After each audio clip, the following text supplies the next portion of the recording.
you? It's good to see you. We have some difficult topics to talk about today. So, if you need to preserve and protect your mental health, I totally support that. But this is important. Otherwise, I would not talk about it.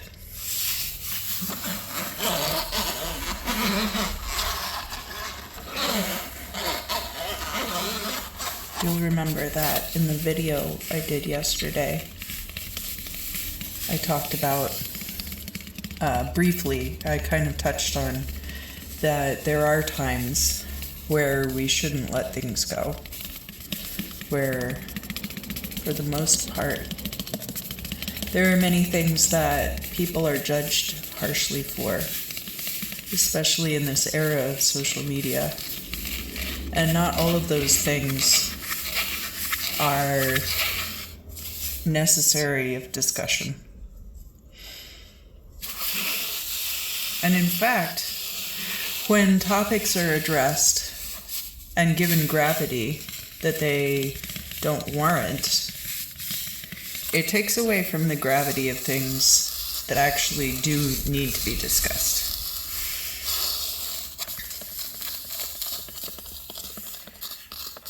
And our inability in modern society here in America to discern between the importance level of these different things, being able to categorize and quantify properly, does a disservice to people who have experienced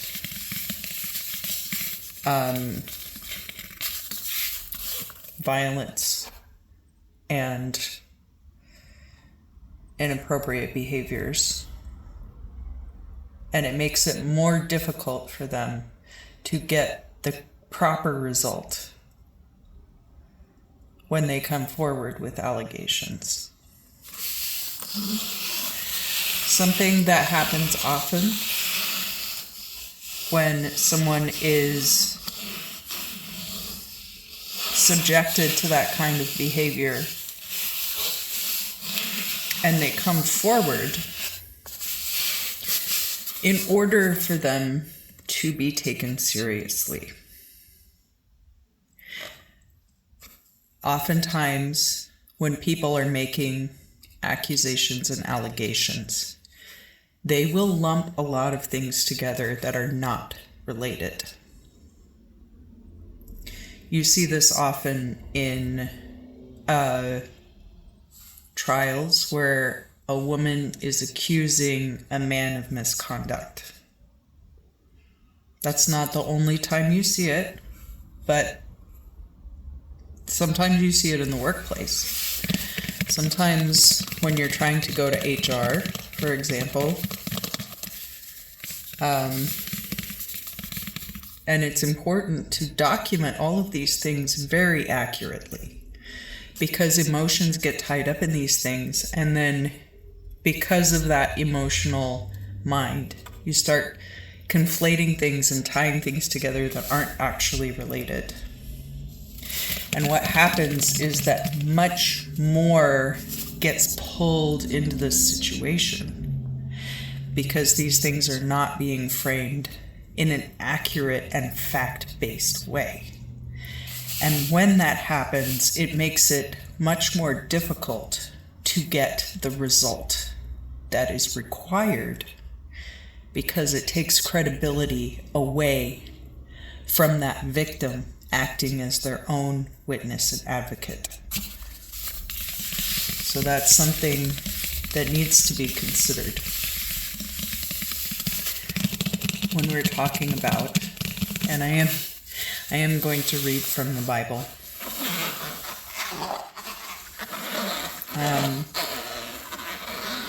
Because too, a lot of people are not monolithically evil.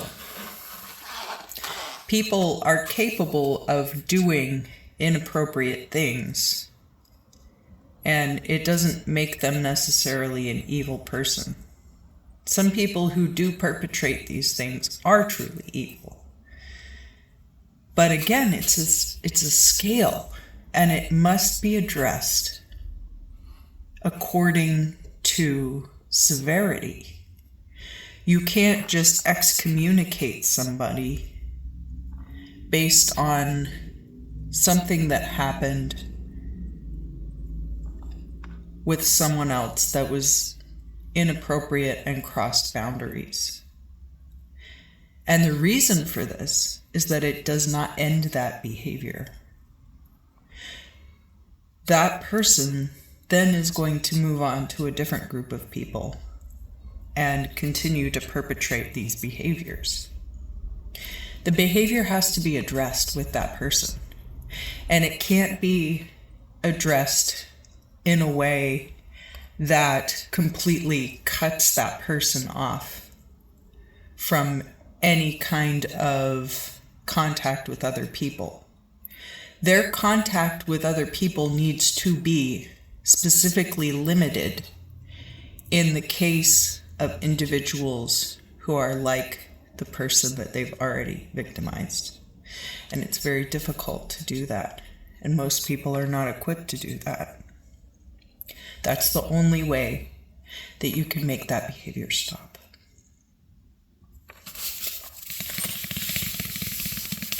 I have seen a few cases where someone did act inappropriately with another person, and it was addressed with that person, and they said, you know what, you're right. I did the wrong thing. I acted inappropriately with that person. I crossed boundaries with them. I should not have done that. And then they didn't do it again. There are some people who are repeat offenders that you're never going to be able to reason with.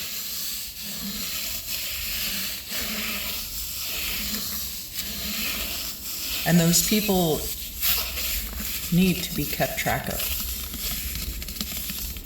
But you can't just treat them like a social pariah. The threat needs to be reported on accurately and without emotional context. You need to simply say, this person has acted as a predator in the past, and they need to be kept away from these kinds of people. And if you see them around these kinds of people, quietly pull them aside and ask them to leave. That needs to be the first course of action, and then you can escalate from there if it's necessary.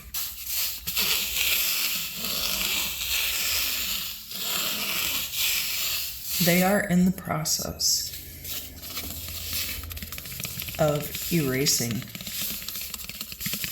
all of the Epstein files right now. Why would they need to do that?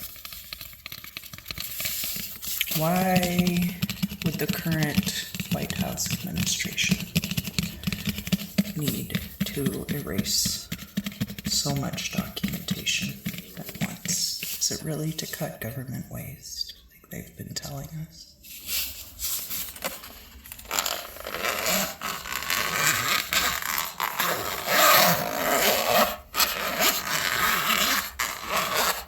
Today we are going to talk about King Solomon.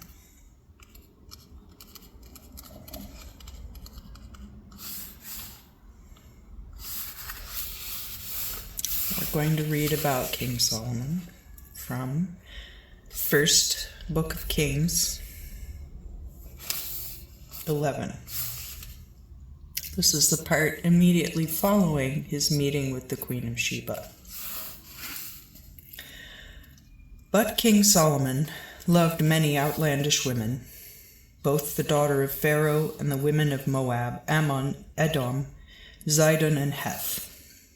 of the nations whereof the Lord had said unto the children of Israel, Go not ye into them, nor let them come in to you, for surely they will turn your hearts after their gods. To them, I say, did Solomon join in love. And he had 700 wives that were princesses, and 300 concubines, and his wives turned away his heart. For when Solomon was old, his wives turned his heart after other gods, so that his heart was not perfect with the Lord his God, as was the heart of David his father. For Solomon followed Ashtaroth, the god of the Zidonians, and Milcom, the abomination of the Ammonites. So Solomon wrought wickedness in the sight of the Lord, but continued not to follow the Lord, as did David his father. Then did Solomon build a high place for Chemosh, the abomination of Moab, in the mountain that is over against Jerusalem, and unto Molech, the abomination of the children of Ammon. And so did he for all his outlandish wives, which burnt incense and offered unto their gods. Therefore the Lord was angry with Solomon, because he had turned his heart from the Lord God of Israel, which had appeared unto him twice, and had given him a charge concerning this thing, that he should not follow other gods. But he kept not that which the Lord had commanded him. Wherefore the Lord said unto Solomon, Forasmuch as this is done of thee, and thou hast not kept my covenant and my statutes, which I commanded thee, I will surely rent the kingdom from thee, and will give it to thy servant. Notwithstanding in thy days I will not do it, because of David thy father, but I will rent it out of the hand of thy son. Howbeit I will not rent all the kingdom, but will give one tribe to thy son, because of David my servant, and because of Jerusalem, which I have chosen. Now I did also think about reading the part where David sends a man into the front line of battle that he may take his wife. David is well documented as abusing his power in the Bible. Solomon we always think of as being very wise, and indeed he was.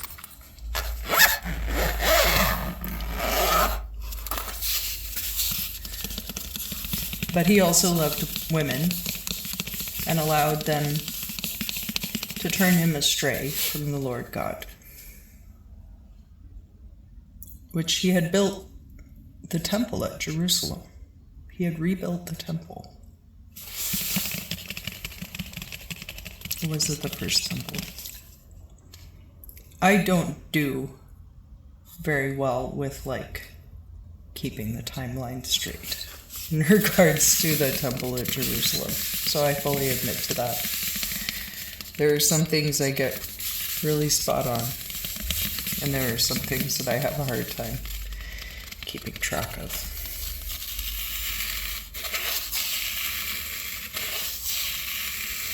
But our discernment as Americans in the coming years is so crucial. Any documentation that you can maintain for yourself in these matters, good, concrete documentation, things that are written in scientific journals, evidence-based research. All of this is going to be so crucial moving forward. And punishment is not always the best deterrent from crime. You would think that the idea of being punished would keep people from committing crimes, but in fact, it's not as great of a deterrent as presenting them with an alternative that better suits their purposes and best interests.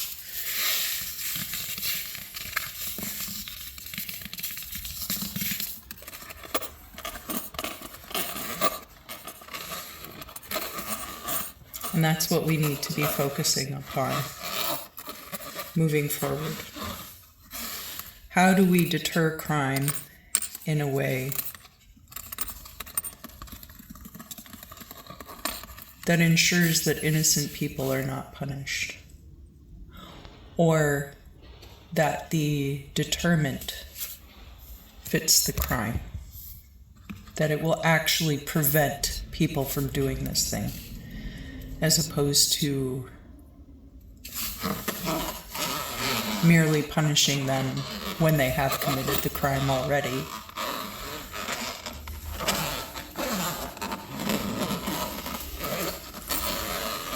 We've absolutely gutted so many of our educational and healthcare systems in favor of bloating our defense budget and sending resources to foreign interests.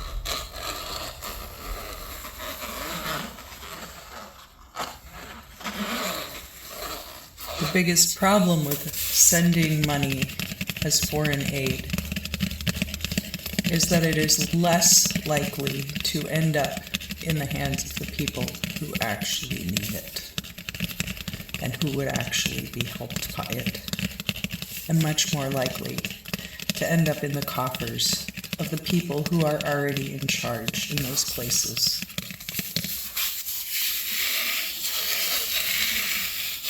Very rarely do people do in-depth research into the dynamics of the group they are trying to help when they administer aid.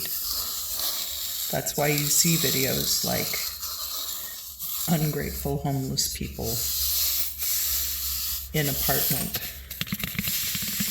or why did the Ugandans not want to eat corn?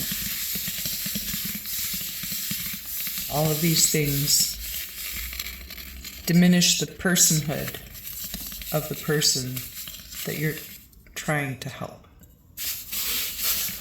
I will even offer an anecdote from my own current existence, which is that I'm living here in my vehicle.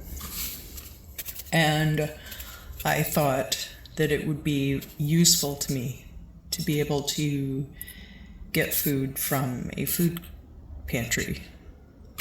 And so I signed up for it. And they gave me a big box of food, which was great. But there was a 5-pound bag of broccoli salad in there. I don't really have a means to refrigerate that, and I can't consume enough broccoli at one time that I can sit there and wolf through that. It would utterly destroy me to try to do that. Another thing that was in there that was good, if you have access to a kitchen, was a big flat of frozen chicken drumsticks, which, again, that would be amazing if I had a kitchen, if I were able to cook or freeze that. But receiving that while living in my car is a nightmare. A logistical, just absolute. And I don't want to waste food. I don't want to have to get something like that and throw half of it away because I can't store or use it in my current circumstances. Fortunately, I have a friend that, for that one occasion, I was able to drop things off at her house so that she and her family might consume it. But I decided not to go back. And that was the main reason why. And it was apparent in speaking to some of the people who worked there that they really did not understand homelessness.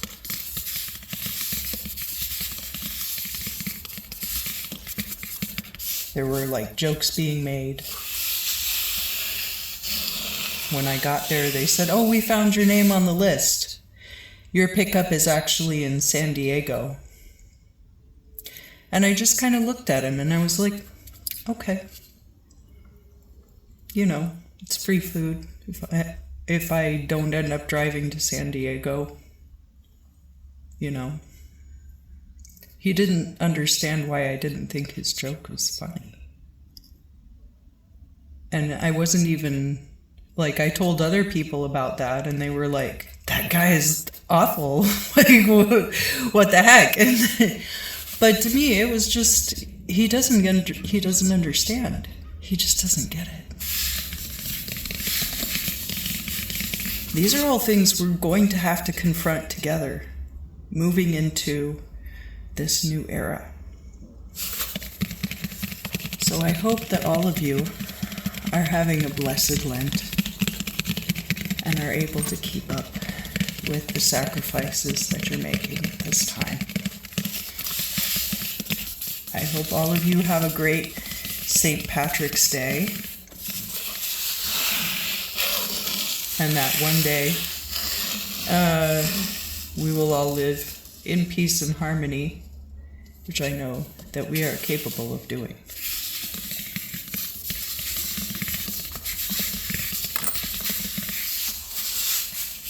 God bless.